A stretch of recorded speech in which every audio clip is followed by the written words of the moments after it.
Hello po! Welcome to Dad's Corner. So ito na po yung sarili kong channel. Hindi na ako nakikishare dun sa wife ko, yung Mami Badet. Ayan.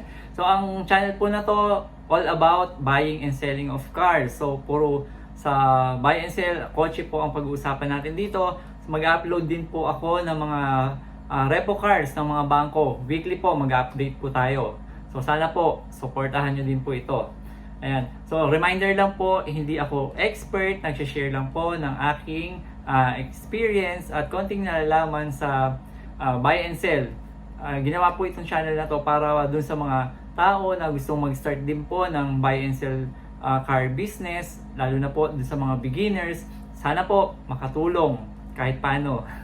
Ayan. Okay? So, thank God po sa channel na to, sa opportunity na makapag-share po tayo. Ayan.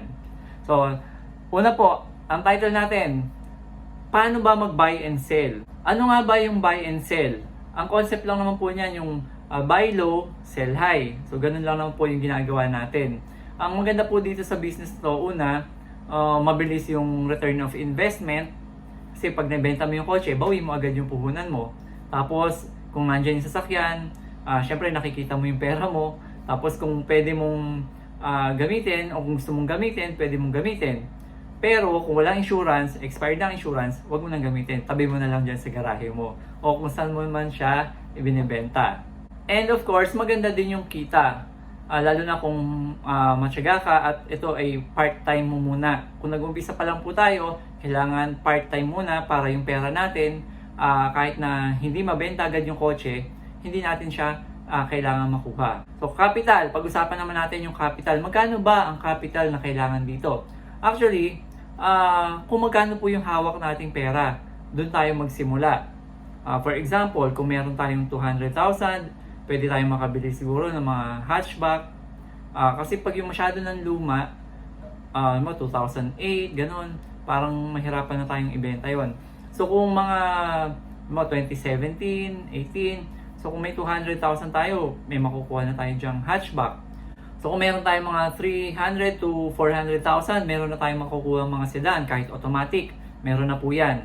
Tapos kung 400 to 500,000, meron na din pong mga ano dyan, mga Vios. Medyo mas mataas po kasi ang Vios, di ba?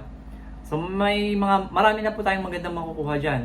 Ang importante lang po, ang sinasabi natin, kung magkano yung hawak nating pera, doon lang po tayo muna magsimula. Huwag po tayong mangungutang para gamitin natin kapital. Kasi mamaya may interest yun, tapos hindi matagalan yung benta natin ng kotse, lugi tayo sa interest. Baka yung kikitain natin doon, kulang pa doon sa pambayad natin sa interest. Ayan. So yan po yung sa capital. So magkano naman yung kita sa buy and sell? Meron po kasi tayong dalawang paraan para ibenta yan. Una, yung itatabi mo sa iyo, tapos kung meron kang dapat ipapaayos mo, and ihintayin mo yung buyer na magkakasundo kayo sa presyo. Kumbaga, yung gusto mong presyo. Kasi di ba dapat, kung itatabi mo sa iyan, gusto mo at least 10% ang kikitain mo dun sa sasakyan mo. Ang karamihan ginagawa dyan, kung meron mga nire-retouch, so kasama yun sa capital natin. So yun yung number 1. Number 2, kung gusto mo naman na mabilisan, wala kang garahe, kung gusto mo mabilis ang ikot ng pera mo, mainipin ka, tulad ko, fast break, di ba? Konting kita lang, okay ka na. Sabi mo, gusto ko lang kumita ng 10 to 20,000, mabilisan lang. So, fast break mo na yun. As is, where is na siya. Ganun yung itsura, benta mo. Katulad nun, meron akong nakuha sa PS Bank, kasama ko yung mentor ko. Hindi ko na nailabas na sa bangko yung kotse kasi may buyer na. So mabilis lang. Pero yun nga, maliit ang kita. So yan yung sa profit. Saan mo naman siya pwedeng ibenta? Una, syempre, dun sa kung sa garahe mo, kung meron kang garahe, i-display mo siya dyan, lalagyan mo ng for sale. Tapos contact number mo. Yung pangalawa, pwede kang mag-post online. Ako kasi nagpo-post ako madalas sa FB Market kasi libre lang doon. Tapos, pwede din sa carousel. Kaya lang sa carousel kasi, limited. Mawa, isang beses ka nag-upload, nag-upload ng bibenta mo, nag-post. Pag yung nag-post ka ulit, parang meron siyang kailangan may interval. Hindi ka basta-basta pwedeng mag-post kasi may kailangan magbayad ka na. So, yung pangatlo po, pwedeng sa mga kasamahan natin na nagbabuy and sell din. So, i-fast break nyo sa kanya para meron ka na agad kita, mapapaikot mo ng pera mo, tapos yung ibang sales o yung ibang nagbabuy and sell, sila na po yung bahalang dumiskarte kung magkano nila ibebenta yon. Ngayon, saan naman tayo hahanap ng kotse na ibebenta natin? So, meron po meron mga naghahanap dun sa mga personal o taong nagbebenta ng sasakyan nila.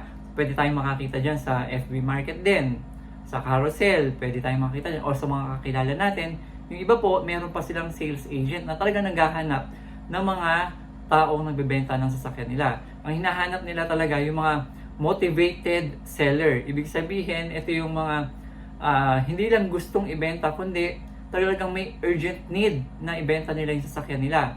So, ibig sabihin nito, talagang kailangan na ng mabilisan. Kasi, syempre, yung sa negotiation, matatawaran mo talaga. Yun yung una. Kasi, pag nag-negotiate ka, tinawaran mo, unang tawad dyan, less 50,000 agad. For example, binibenta ko na ng 400,000, sabihin niya, 350 na lang. Ayun, ganun po tayong mga nagbabuy and sell. Kasi syempre, kailangan nating may allowance para pag binenta natin, may kita tayo. Meron din po sa mga auctions like sa HMR.